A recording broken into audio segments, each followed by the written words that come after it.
What's up everybody, Yogi here. Today I got for you guys Edo Tobirama's S rank skill only. This is the team I'm going to be using. Now the first and most important thing when it comes to doing this raid is making sure that each row, if not each row, at least 2 rows have units with a long range AoE jutsu. Because on the first map it is absolutely ridiculous and you will get destroyed if you cannot handle it fast enough. You have 10 enemies spawning in, one's a heart Naruto, so you're at a disadvantage against him, and then you have the other 9 being cannon fodder ninja. All these cannon fodder ninja have an attack boost field skill, so the minute they start comboing you, you're going to be taking an insane amount of damage and pretty much dying. On the other hand, you have Naruto giving out a damage reduction field skill. Don't know why they thought that was a good idea or even needed, but it makes the first map that much harder. So after using both Kaguya and Gaara's jutsu, you can see that I got rid of at least half of those skilled ninja, which is pretty good, but please keep in mind that they are getting an attack boost from their buddies. Madara's boosting Kaguya by 500 and then Kagazu's boosting Gaara by 250.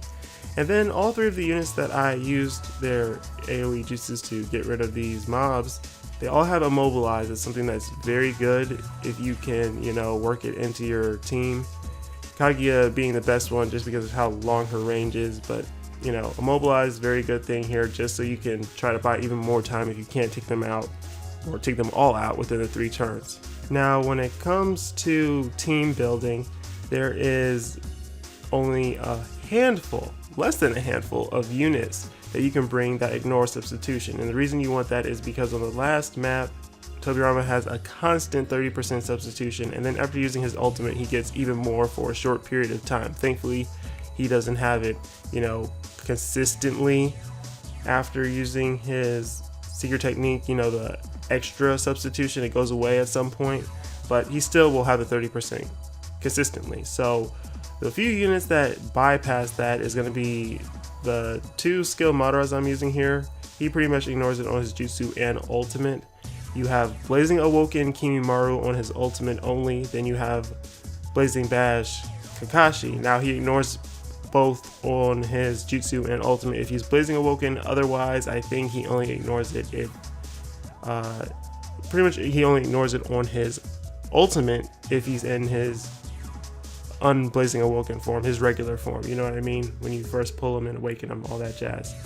The last unit is going to be Blazing Awoken skill Madara if he has his ability that ignores substitution. Aside from those 4 units, if you don't have any of them, you're pretty much just going to have to go out of your way to just keep attacking Tobirama and praying that you hit him. Hopefully you don't have to reset as much, but that's just the other side of it. Now if you of course take like boosters like skill OT and Kid Obito and boost up Jubito to try to nuke him on the last map, that can help out a lot. It won't take as many resets, that's another option as well. But that's just what I went with here. Then the other thing I was aiming for is the fact that I wanted to bring health sealers. So Kagazu has 60% on his ultimate for a few turns, and then Kabuto has 100% chance of hitting health recovery ceiling for 5 turns. The good news for you guys is that it was absolutely useless for me in this case, because Tobirama only heals after doing his ultimate, and every single last time I went for an ultimate with Kabuto or Kagazu, it either wore off before he did his ultimate, or the health recovery ceiling missed altogether. So what that means is instead of Kagazu and Kabuto, you can bring another form of healing, especially if you don't have your own 6-path Madara in this case. And aside from that, you're pretty much good to go.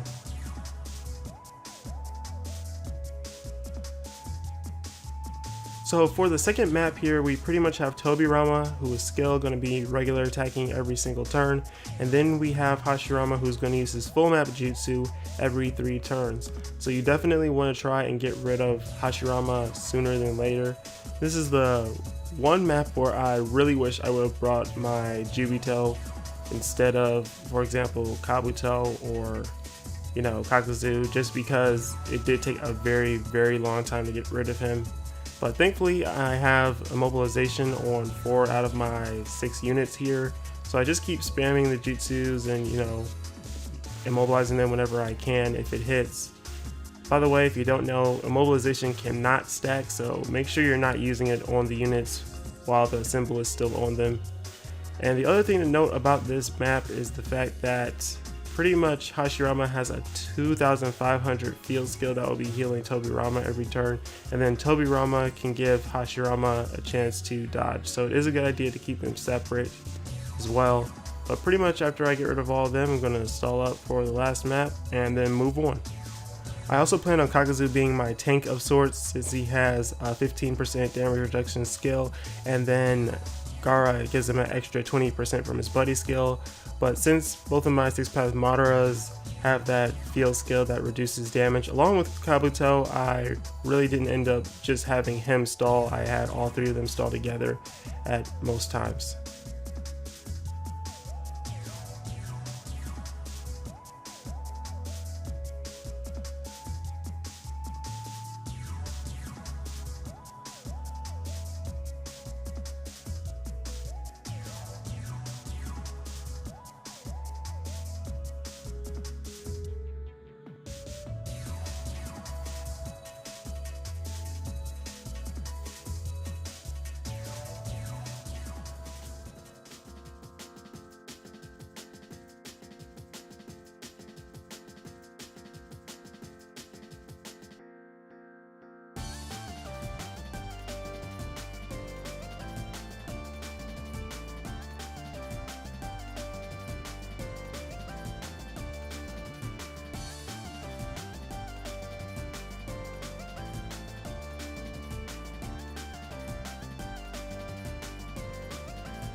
On to the last map, we have Edo Tobirama himself, and he's going to be putting up 100% resistance to slip damage, jutsu sealing, and immobilizing, leaving the only debuffs that are really helpful here to be attack weakening and then health recovery sealing.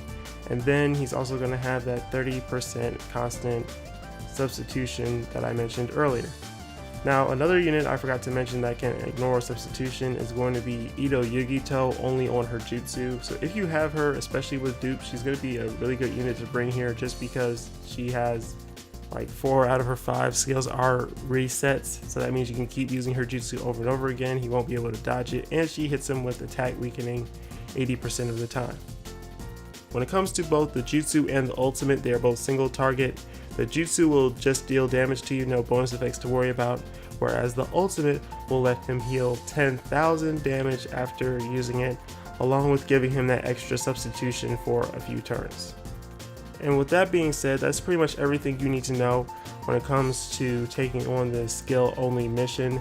Another thing you're going to be seeing me do, even though I said Kakuzu was my tank of sorts, is leave my Madaras close to him, not just because they have damage reduction, but because they have that 10% chance of getting back chakra from getting attacked, and I want to pretty much utilize that as much as I can to get back their ultimates quicker.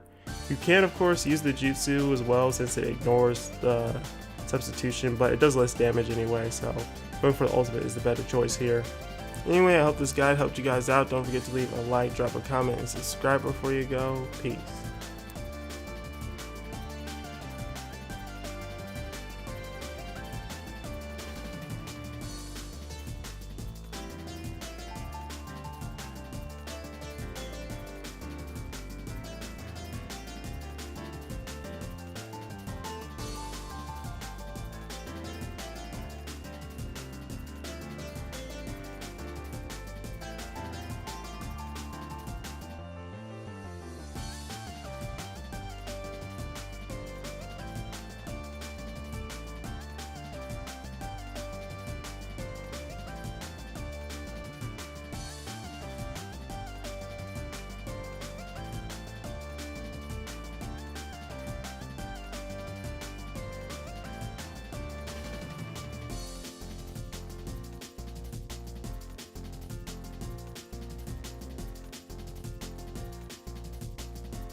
That's right.